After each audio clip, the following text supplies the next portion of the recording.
Peace FM 104.3. Woodmeat Take.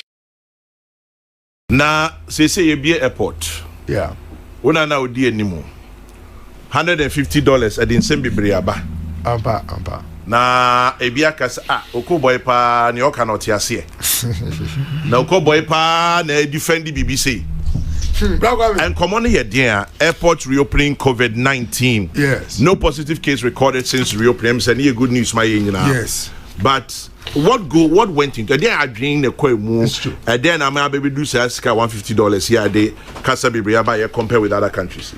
Brother Medawasi, Ushe Nyankupa Dom Ghana active cases. I work Ghana say the whole country for the first time a drop below 1,000. Below 1,000. Below 1,000. So as I speak, as at 31st August, in fact, the one after 31st cry lower than what I have now.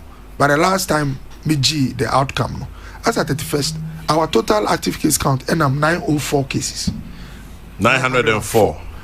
Now, I think there's a newer one lower than this cry. Now, say Nyankopon adum any aban inshishe any ya kwanya ya faswa sebi ya share a mask ya tutu ya niyama na your total case count ni a COVID situation aye encouraging say ya was saying just careful na sebi obi mfa yare ni mfiri abontin ensa embe change the situation.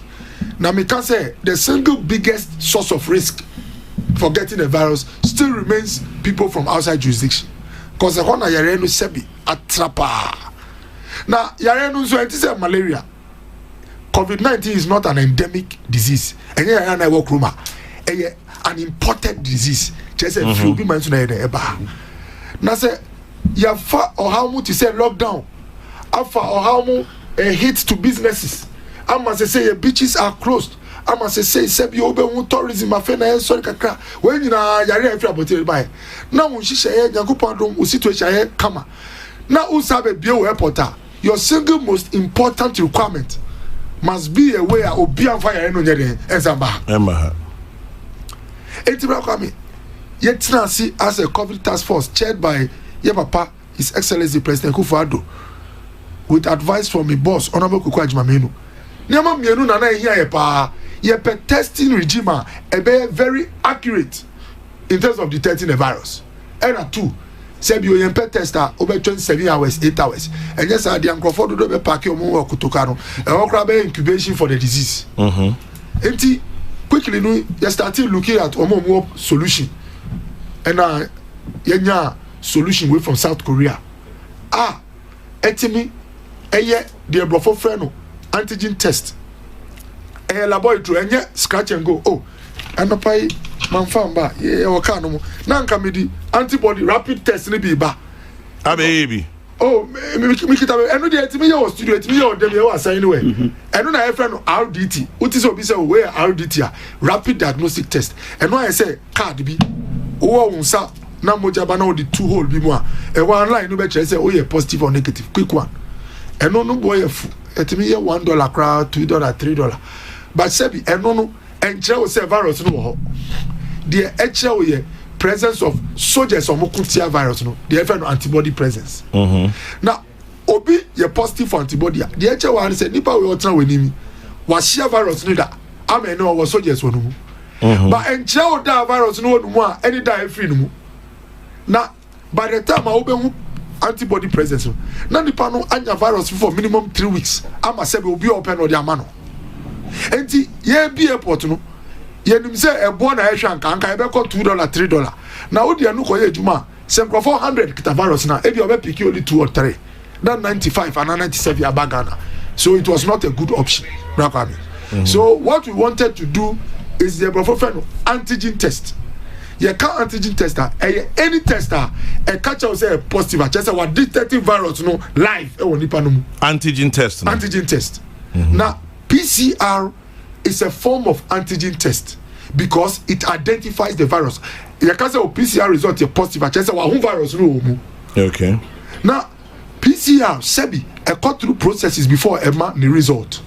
You need a skilled person to take out the RNA, the genetic material, the F4 virus nankasa from nipa no sample no mu enti wo di bibi share nipa no huni mu a e wo say onye obi obeyi virus na free sample no mu and some of the sample the way you know akọ machine electron microscope asiye na wa amplify no by millions of times na virus bia what the FM sequence as a map enti your sequence are unique to coronavirus COVID-19 and it's a sequence near AABBCC a machine never can say Yahoo AABBCC so you are positive for COVID-19 yeah but the entire PCR as the gold standard the anchor yes you gold standard say anchor no na ya na enija bani say apart from identify the sequence no ultimately gather all the sequences are why now what mean the whole map of the virus map just a send a virus na kasa eden etie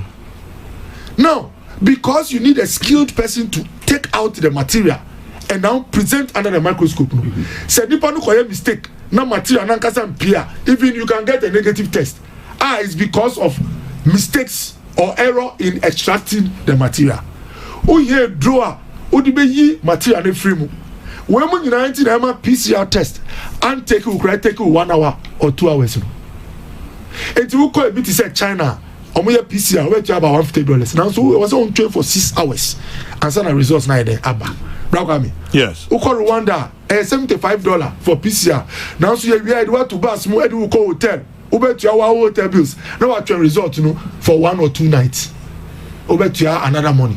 So Ghana President Kufuor say massa na adi we already here 2 weeks quarantine you be say yi un free quarantine mu no mun pe solution mami e na yenya this solution was South Korea bra kwami there where you South Korea okay your friend no fluorescent amino acid there wo kotokano enye sebi card as there wo me card mu anka me di ba no pay o di 2 tables so o di moja 2 pe o say 2 minutes positive sebi we no kra enye antigen no where a lab etimi produce identify the virus in less than 30 minutes now the entire what's our solution is that South Korea ni Asia no they have dealt with all kinds of viral pandemics H1N1 sa area mo na free Middle East respiratory syndrome and also na coronavirus na esi wo SARS no Syrian into omo dia to omunti omo advanced technology for picking the virus quickly to tell whether we be classroom cry in school and or not eno na ekita wano now fluorescent immunoassay no make sure quickly how it works match PCR rakam the technology ya say omo kita antibody soldier is specific for only COVID-19 already omo kita omo machine mu enti e sample 2 na virus ni soldier no abeye baako omo form the FN no a bond or lock and key now omo side the drobia carbon no ama sa bond no are shining under a particular light na yatima am say virus na eden ewa now to go the extra mile no we looked at the results from the machine and compared to PCR technology ewo Ghana ha no guchi te omo PCR and FDA here test no the sensitivity was 99%. Chese that high?